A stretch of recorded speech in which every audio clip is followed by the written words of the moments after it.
Check yourself before you wreck yourself. All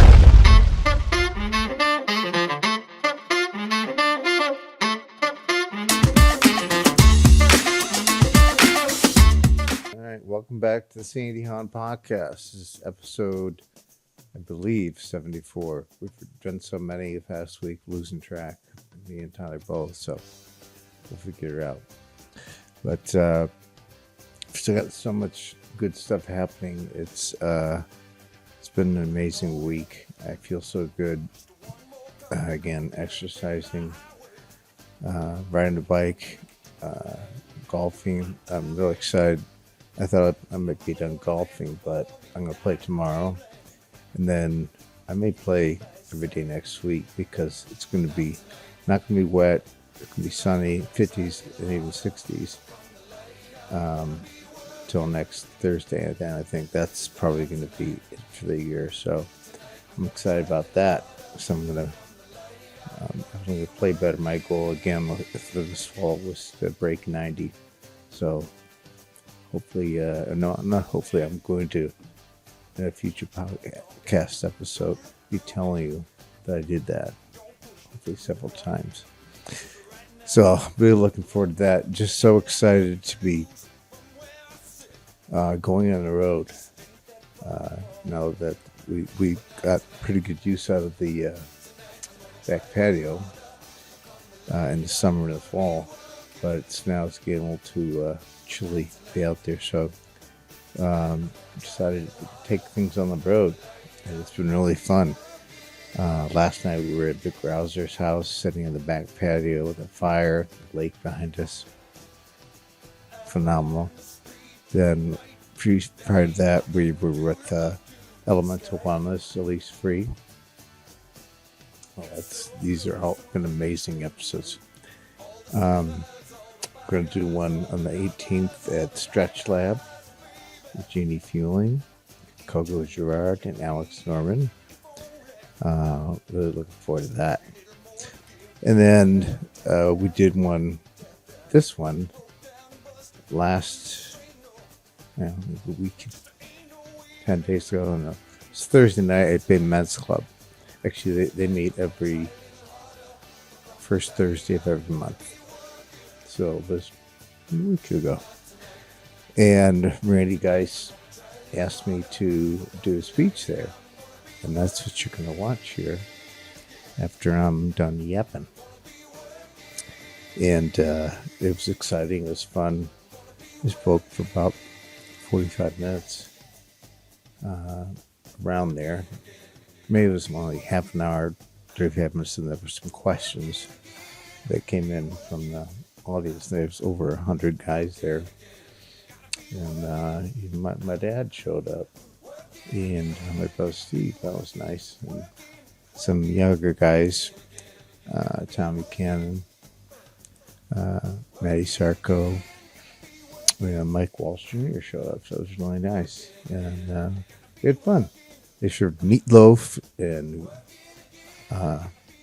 mashed potatoes and veggies and stuff, so it was pretty cool. Definitely going to go back next month. And so that was just a lot of fun to do. I really enjoyed it. And you'll get to see that coming up here shortly. And there's so many these other episodes we did this week. Oh my God, they're so awesome. And then some other additional feature ones that we're going to do. Last Saturday night, we went to two places with our friend, the Lawrences, Tom and Carrie Lawrence, Jeff and Laura Castioppo, and Gary and Linda Leidrickson.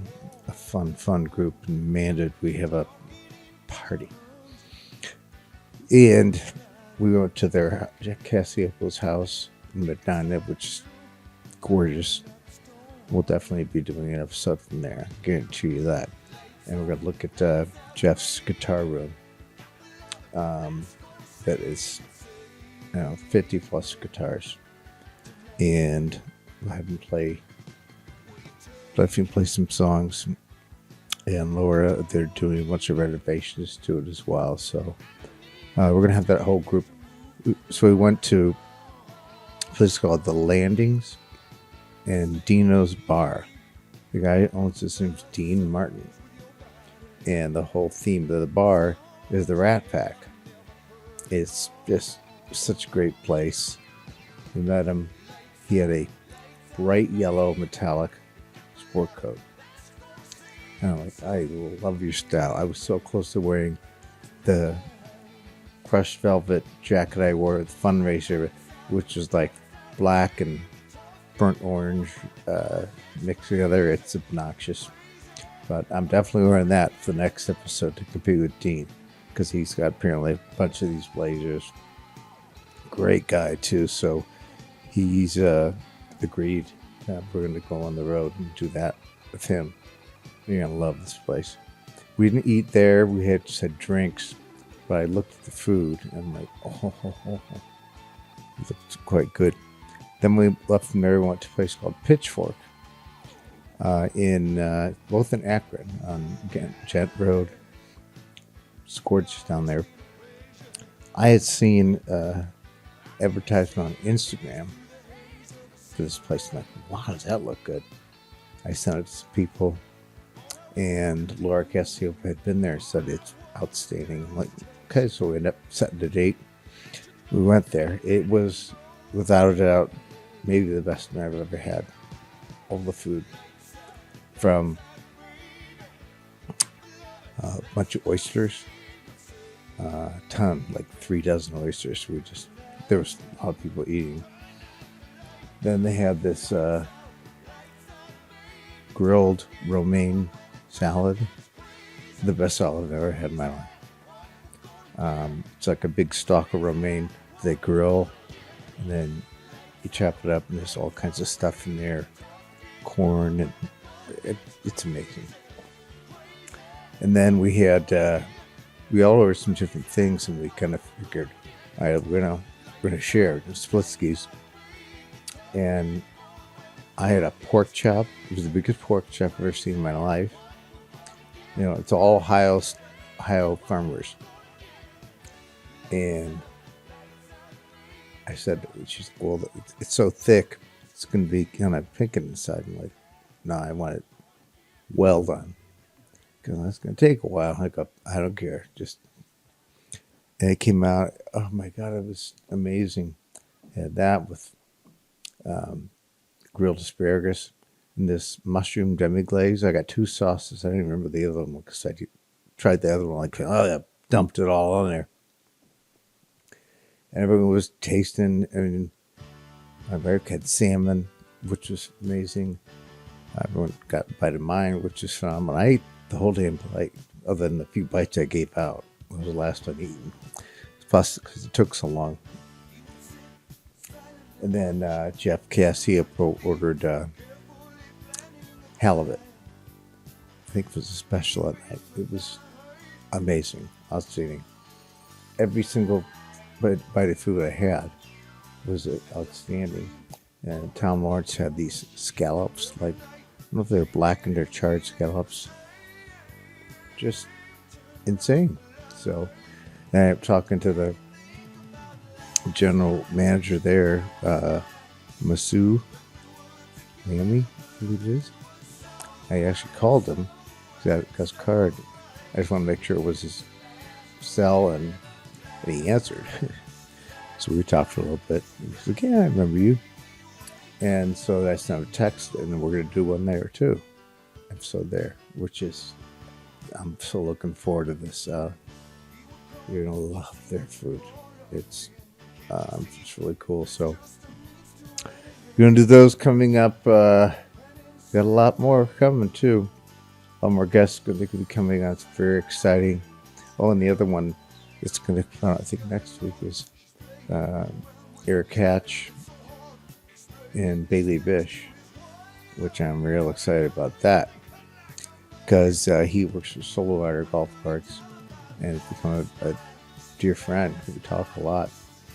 And Bailey Bish is the Women's National Adaptive Golf Championship. She played in 5 tournaments last year. She won 3. And I said, oh, I've got to have her on. And she came on. Wonderful young. She's only 23, very young.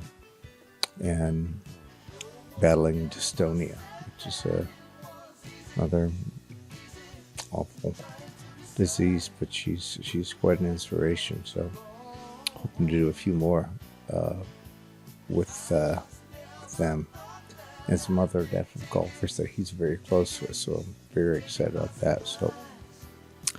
So just lots coming up. It's going to be good. And we're going to do one at a Browns game. You able to go to that?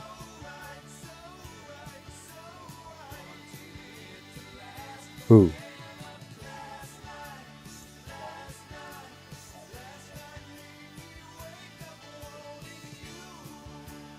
All right, we'll figure it out because I definitely want to do one for the Browns game. It's tailgate during the game. We'll figure something out. So looking forward to that. But for now, for this one, I'll stop yapping and we're going to play the speech I gave at the Bay Men's Club.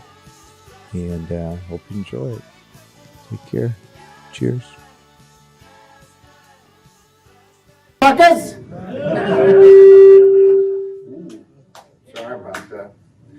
So the last time I was here, about 20 years ago, and it was for a kind of a fundraiser. My wife, Mary Beth, was on the home school for St. Grayfields, and she did a wine tasting fundraiser, and Manati's provided the wine. And Hold on, sorry. I had never met Pete Manati before. Yes. I knew of it. Go ahead.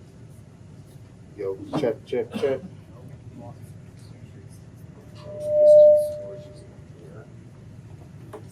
we scoot you forward a little bit, Sandy? Mm-hmm.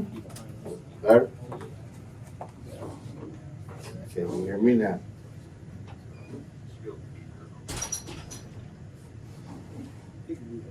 Should be good. Good? All right, so never knew of Pete Manati, hadn't met him yet at any time. So he provided the wine for this fundraiser. It was supposed to go like 7 to 9 wine tasting. I got here that day. I had my teeth whitened, so I wasn't really planning on drinking, simply not red wine. And I got here.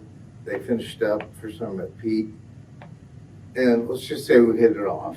So we ended up 7 to 9. He told his wife Gina he was going to be home right afterwards, and we were here till midnight, drinking all his wine, playing cards. So some other guys just raising hell. So that was my first experience with Pete.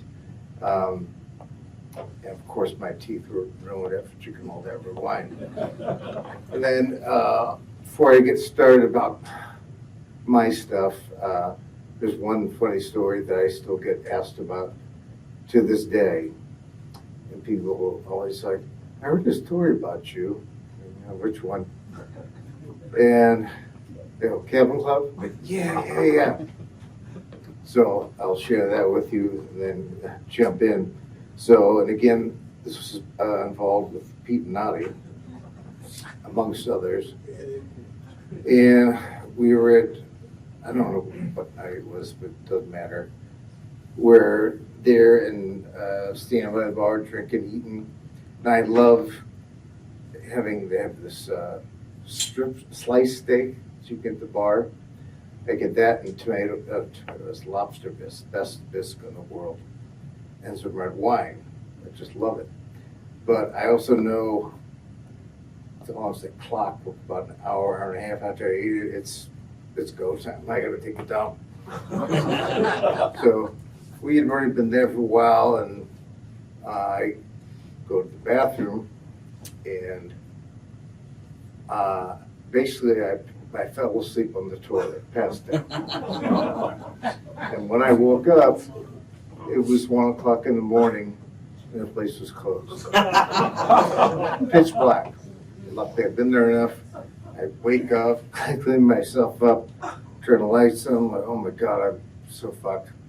And I walk my way out along the wall, I go down here to the ladies' room, get to the front and flip the light switch on, and I'm like, oh my God, I'm so fucked. Of course, the first thought, I looked back and saw the bar all lit up. I'm like, we'll go have a drink. No, I gotta get out of here. So all they had was like a little latch on for the lock. I turned it, and I opened it, and I'm like, sirens are gonna go off tomorrow. I opened it up, nothing happened. I ran out the door in the car. Luckily, I lived 2 miles away and went home. So the next morning, I had a phone call from Pete Donati saying, hey, what the fuck's up with the Irish goodbye, man? Why did you could have said goodbye? I go, I didn't leave, Pete. Told him this whole story, and then of course, anything you tell Pete's gonna get spread. So stories getting out, and then I ended up playing golf. I don't know if it's the next year with KME. He's one of the owners of playing it. I was with KME, who's one of the owners of Kevin Club and all the hospitality restaurants. One of the nicest guys in the world. We're like on the 5th hole. He was telling a story. He had finished it. Funny story. That's a funny story, Kate. I got a funny story for you. So I told him the whole story. They were walking along. He goes, what the? That was you motherfucker! You owe me a new love system. I go, fuck you. You didn't have one. You should be thanking me. Now you should. And he's like, I guess you're right. And we laughed our ass off and played cards. It's funny, but that was it was a doozy. So I have a lot of other funny stories that are on my podcast. All the stupid shit that I've done in my life, and then it's a doozy. But so, and I ended up actually played golf with Pete 2 weeks ago at Elyria. I'm actually playing golf again. I'm getting good. I have a special cart that stands me up, and it's so exciting because I never thought I'd ever be doing that again. I played with Pete, and it was really wonderful. So I didn't think I was going to play, but let's go back to why I'm in this condition, multiple system atrophy type C. I got the diagnosis on September 22nd, 2019. Been years of them doing tests, going back and forth. First it was Parkinson's, then MS, wasn't sure, and they do a test. Finally, my wife comes with me, and we went downtown to the clinic, which I hate going to that place. And my neurologist, Hubert Fernandez, who's a wonderful guy now, but at the time, we sit down, and he goes, okay, yes, we did the test, and it's multiple system atrophy, type C. Never heard of it. There's type C, there's type P. And he tells me this is, there's some other people in the room, kind of bleak, and I'm always just trying to keep it lighthearted and funny. I'm like, well, at least it's not Parkinson's. And he said, I'd rather have Parkinson's than what you have. And I said, well, at least it's not MS. He goes, it's a lot worse. I almost said, fuck you very much. I didn't, thankfully. And they sort of patted me in the back and said, I can make sure there's no cure, there's no medicine. There are some pills, but I didn't take it first, take now to help with shaking. And they do work. They said basically make sure you ride your bike 30 minutes a day. That's it.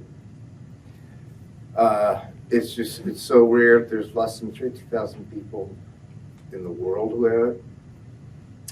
It sucks. You look at it. I actually drove home and I thought, I don't know how they call it. It's MSA. I was not thinking horribly.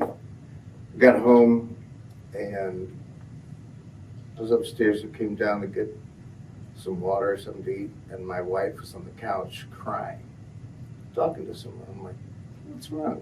It's fine. It'll be fine. And I actually went out. That's the first time I looked up the internet. And it's on my website, actually. It's fucking awful.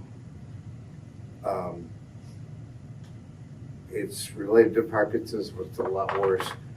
The closest thing I can tell you, it's similar to ALS, where your body's just shutting down.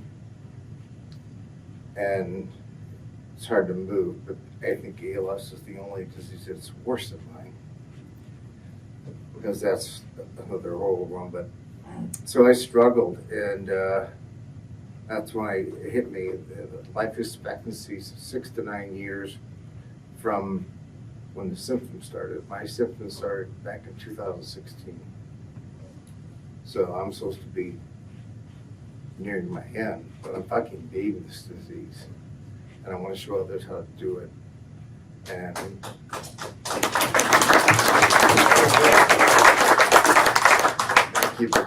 it's been a fucking struggle. So the diagnosis, and then I lived a great life growing up in Bay Village with a great brother and father.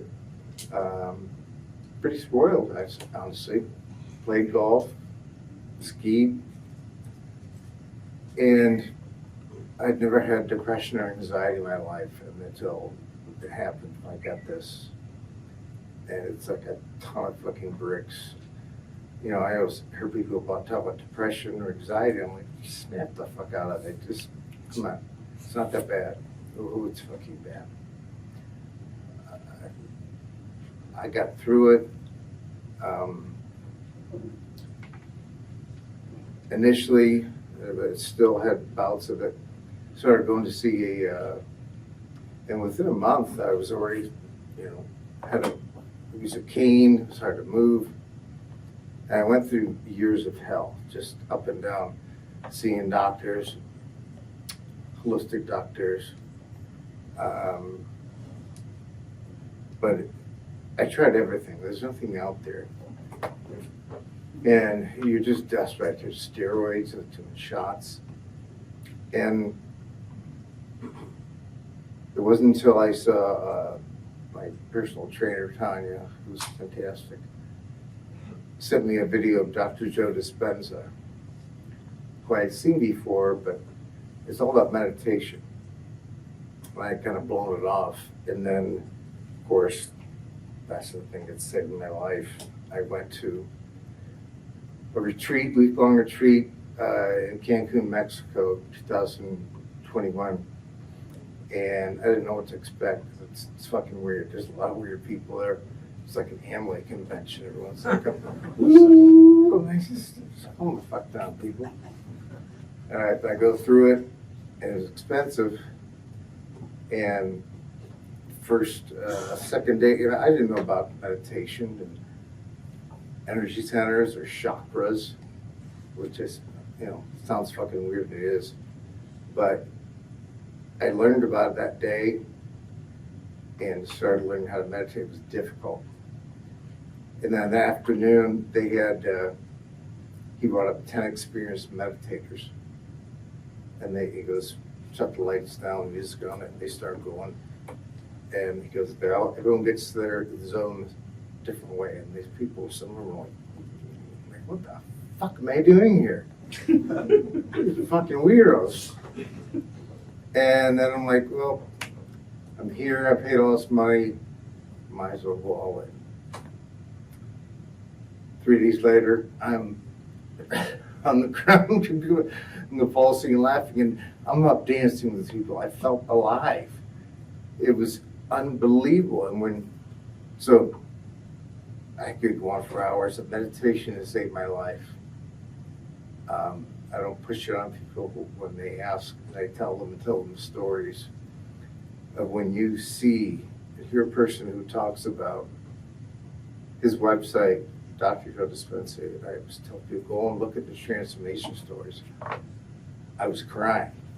I said to my wife, I have to go see him. I went to 2 different retreats.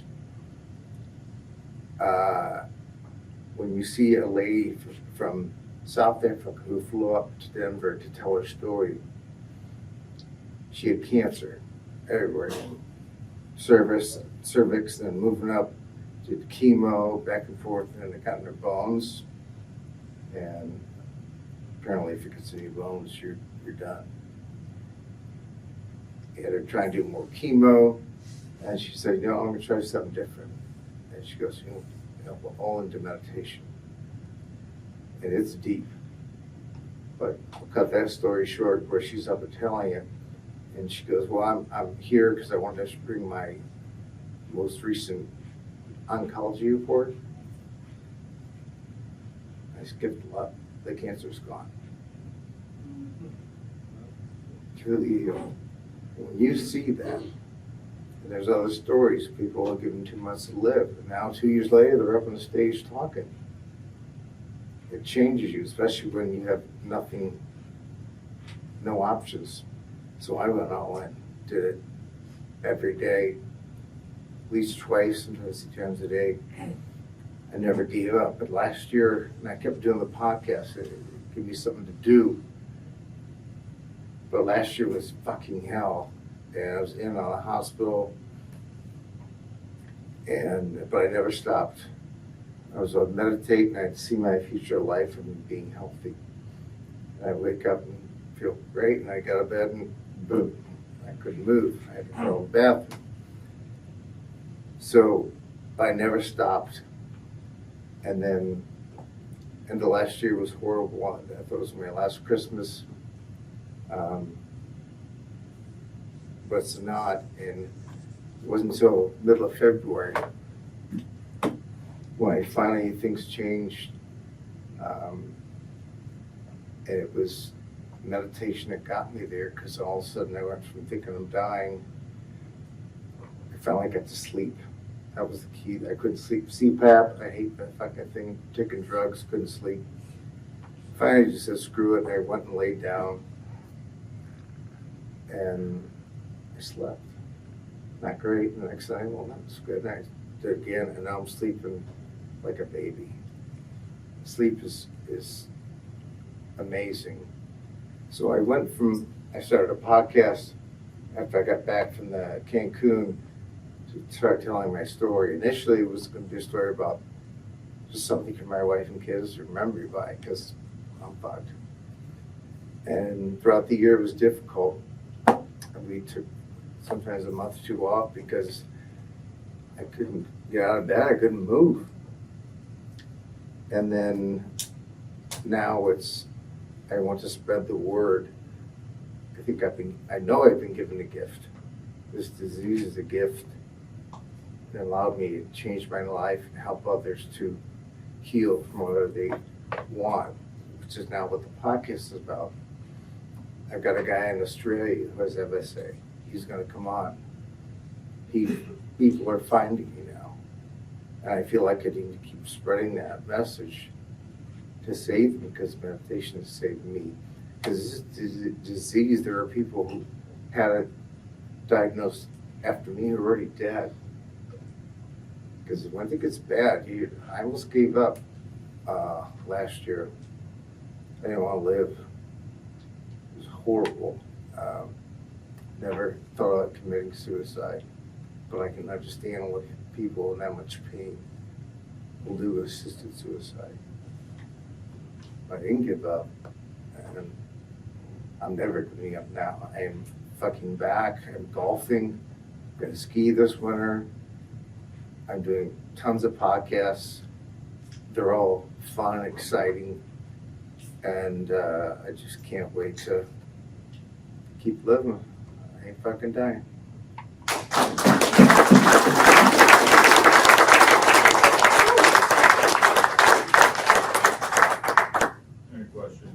Yes. So, growing up, who would win in a fight, you or Steve? Steve. I've seen Steve beat No up. way. He beat up a guy who was twice You his could size. beat up Steve. Me? Yeah. I could have. Not Who now. would win in a fight, you or Steve? Hard to say. Neither of us would ever give up, so we'd probably go with draw. He used to wrestle when I was younger, and he'd pin me down on the floor, and he'd have me in a pretzel, and then Tim would come up and fart in a cup, bare ass cup, and stick it over my nose, and tickle me and punch me to make sure I smelled it. Now we know how it's called. Yes, now you don't want to know. Exactly. What kind of work do you do, and does your disease influence that? I'm on disability now. I was in insurance most of my career. I was trying to follow in my dad's footsteps, who was very successful in insurance. I was not so much. And honestly, I didn't like insurance. I'm so glad I'm not doing it. It's awful. It was in health, property and casualty. Then I had a agency called River Benefits with a business partner who screwed me over quite badly. But we sold the company.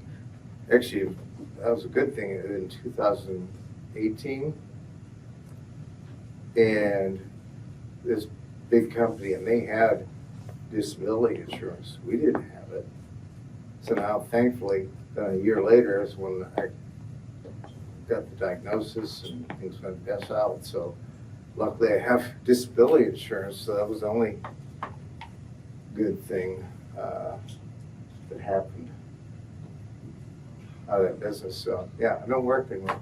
Right, cannabis. What's that? Cannabis? Oh, Oh, there you go. okay, let's get into it. I tried it so much, and it's on my website. It's called cannabinoid hyperemesis syndrome. Another weird thing that I have. I'm really special. I was smoking so much weed because the nausea and weed, smoking it helps it. So I'd be smoking weed all day, and then I was taking gummies, at least 2 32 milligram indica gummies a night, sometimes 4. I wanted to sleep. And I did it so much, this syndrome, it makes, basically I was puking every day. Pain, throwing up, vomiting on stuff. It's like on the hospital. They did all the tests, and I was like, you're actually fine, and they're outside of what you have. It's the weed. Now, the good news is it's reversible. So I had to stop weed because they were like, well, if you go back to doing it like that, your symptoms will be 10 times worse. Like, I'm done. So I stopped, and it took 4 to 6 months, and I still was up and down, but now it's better, and I feel great. I don't have nausea anymore. I don't have bad days. I sleep well, as long as I don't drink too much. And to be honest with you, recently I can do a little bit of weed, some gummies, or like one little puff. So I'm doing it again, but I can't do it. I'm never going back to that. I mean, that was enough THC to kill her horses. I mean, I was doing that, but I was in pain, and I couldn't sleep at night. I was nauseous during the day. It was awful, but things are really good now. And I'm really glad to not be in the insurance industry anymore. So I'd like to try and do something. I mean, the disability carrier certainly wants me to try and do something, but if I do something, let's say whatever, and I make $2,000 a month, my disability payment I get from them just goes down. So what's my incentive to work?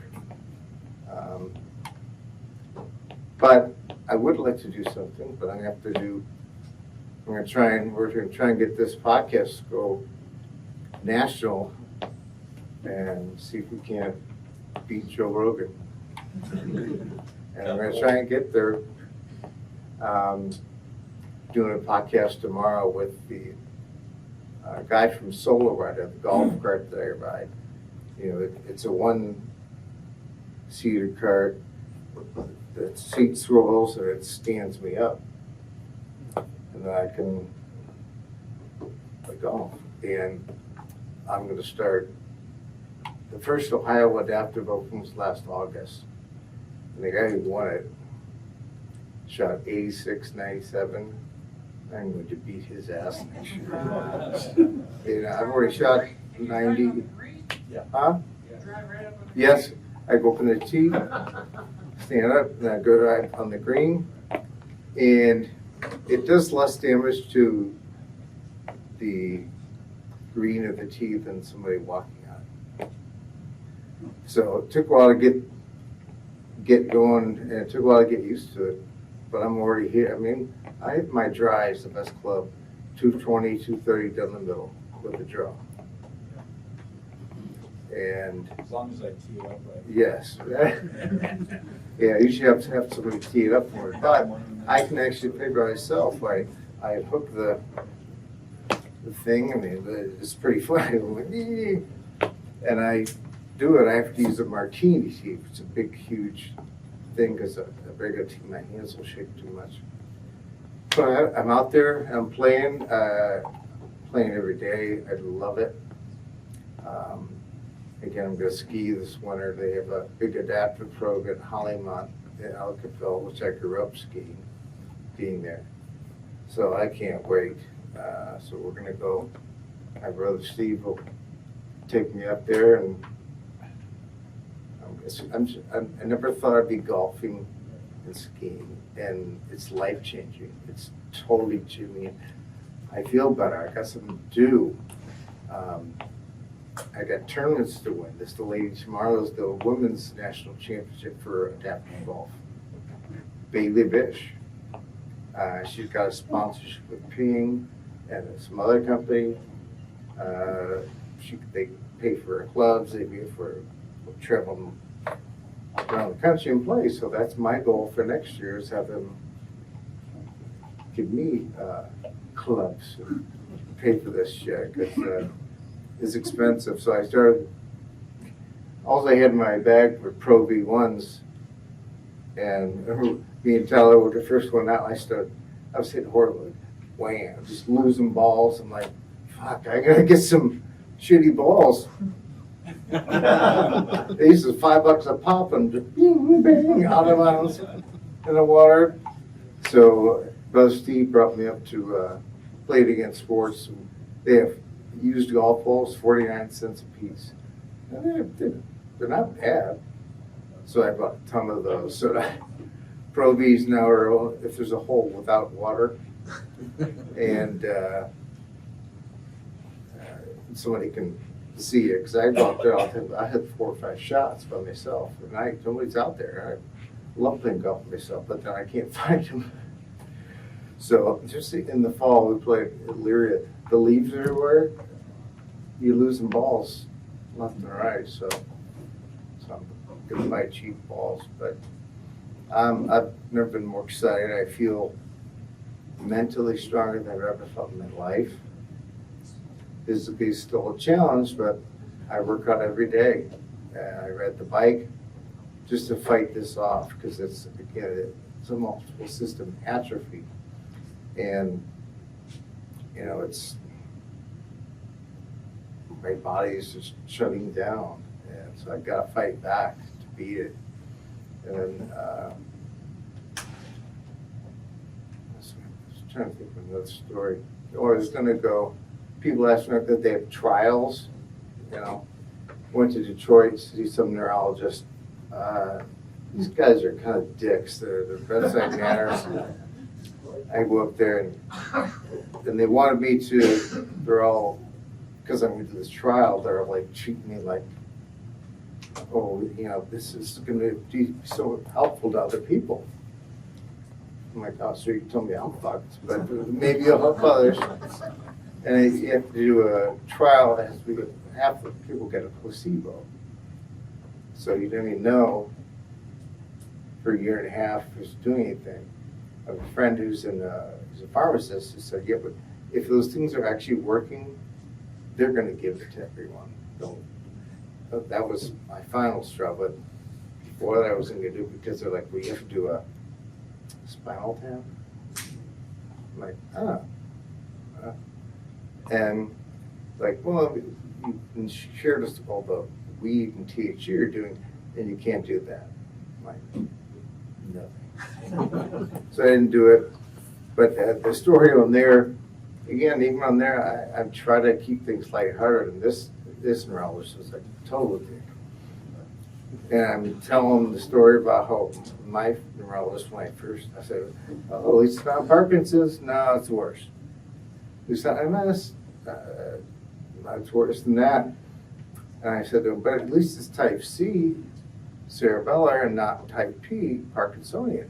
So that's good, right? He goes, no, it's just varying degrees of bad. Again, fuck you. So I left there. Didn't do it. I don't need it. Again, the meditation, it'll change you. It'll save your life. Yes, sir. There are so many causes, here in Northeast Ohio and coast to coast, where we are very fortunate to have the resources in this region for fundraising, innovation, obviously autoimmunes like Crohn's and colitis. Is there anybody taking up this cause? Are there any innovators that the fundraising could make this, their passion project that you've been working with locally? Thank you for asking that. Yes, there's a place called the Sandy Hahn Foundation, which I started to spread the word. I want to help others. My best friend Tom Morris did a fundraiser last August, and we got, after expenses, $130,000. And I started because of there's nothing out there. There's no support groups. I have some people locally who were following me and said, yeah, but the support groups are so negative. They're fucking assholes. I went on a Facebook group for people with MSA, and they're all whiny fucks. Just, is this wrong? Is that wrong? I'm like, it's all fucking wrong. I've had every symptom in my body. My whole body is always stiff, except in the place I wanted it to be stiff. That sucks. And I got on there, and I'm showing videos of me walking and playing golf and talking, and they're like, we don't believe you. We want to see your diagnosis. Like, go fuck yourself. Like, they want to make this shit up? And then, it got nasty, and they started saying shit, and of course I snapped, and fuck you, and fuck this, and they wanted me out there. I'm like, don't worry about it. I'm fucking leaving. You guys suck. So I left. People in the United States are affected with this. No idea. Probably a lot more than they know, but last time I even looked, it was less than 50,000 in the world. On the wrong order. Yeah, no shit. But yeah, I'm beating it. I want to show others how to do it, and I'm getting people from around the world who are taking notice. A lot of people that I've never, from high school, I hadn't seen or talked to in 40 years, are reaching out and saying, wow, this is inspirational what you're doing. That means the world to me. That's all I want to do is inspire others by living in it. And that's why this fucking Facebook group, I'm like, you guys, you're just all whiny bitches. Stop whining, get out and do something and live, or you're going to die.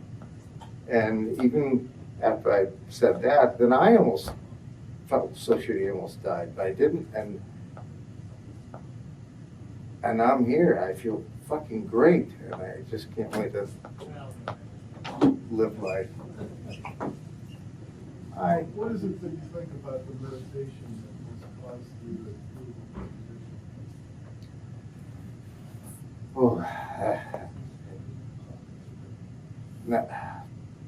it's so deep,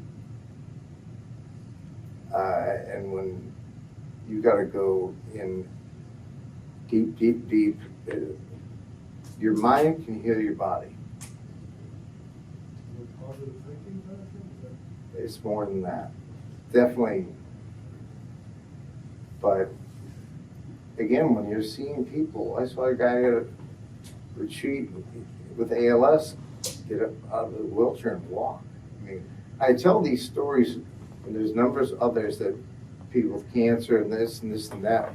And I was telling it about Oaks in the grill room because somebody asked me. I don't come out and talk about meditation, but they asked about how you're doing about it. I tell the stories of a guy with cancer and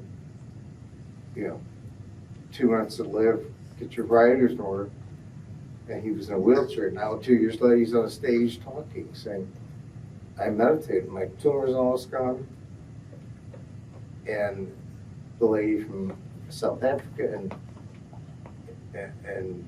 me and one guy was like, "Oh, you really kind of roll, so you really wheelchair?" I go, "Fuck yes, I do." And the whole place was so like, I'm the example. I thought I was dead. I'm living. And it's meditation is what's done. It's unbelievable. It just changes your mind. It's healing people. I'm telling you, I've got a bunch of new business cards that have all the information about website, podcasts. You can go to the website and look at them all. So I talk about all this shit about meditation and how it's saved my life. And it's just, I can't say enough about it. And I'll be on the stage when you see the transformation stories, telling my story with Dr. Joe. I've already seen it. It's going to happen. Just like I've already seen me winning the golf tournament in Ohio next year, beating that guy's ass. Probably going to do it this year. Is that an hour meditation, Sandy, or 15 minutes? Or It's how long? what I was doing started at a half an hour, and then I would do an hour in the morning when I first woke up, and usually about 4 or 5 in the afternoon I just wouldn't feel good, get nauseous. I go lay down, meditate, half an hour, 40 minutes, feel better, and then every night. At night it could be an hour, it could be longer, just because I couldn't sleep. Now I take I advertise for them on my podcast. It's called Easy Bees. It's honey. If you have trouble sleeping, I'm telling you, this shit. There's honey. There's actually gummies. It's CBD, not THC. And I take one of those, either the honey or a gummy, and within 2 hours, I'm literally like, I go to bed, lay there for half an hour, meditate, and then I sleep like a baby. Last question. Yes, sir. Oh, it's not on Issue that 2, yes or no? I don't know, what is issue 2? I don't. Legalization. Cannabis legalization. Recreation. Yeah, what's good when you see people, stories of it's medicine if you use it the right way. If you use too much, it's not good. When you see kids who have seizures, 19 times a day, and they smoke marijuana, and all of a sudden they're in the tube and they're living. That's life changing. So I'm all for it, but you got to be careful. This shit's strong, really strong, and don't buy it off the streets. My trainer Tanya years ago, she was dating a Cleveland police officer, made a huge bust of weed. 70% of it was fentanyl in it. So, In weed? no, on the street. Right. Don't buy the shit off the street. And at that point, and I told my kids who were in college, don't you buy this shit. So, and I had my medical card, so I had just, they're going to do it anyway, so make sure it's safe. So but you got to be careful of that shit. It's a lot of overdoses.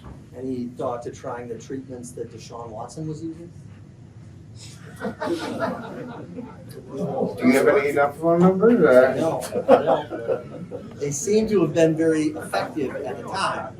I would love They've to. lost their I'd love to. effectiveness recently. That's the fun. So I got a little something for Sandy. Made two. Oh, yeah. Oh, man. Yeah! Randy made these. All right, Sandy, we can't make it to your big bash on the 25th, but I made you a little something here. So, because we go back, our daughters danced together since they were little bitty. Hi, Sandy. And I actually got to dance with Sandy that's true. and the dads at Magnificat many years ago. So here's to you, Sandy, and fuck MSA. Right? Right there. Hi, Sandy. Beautiful. Beautiful.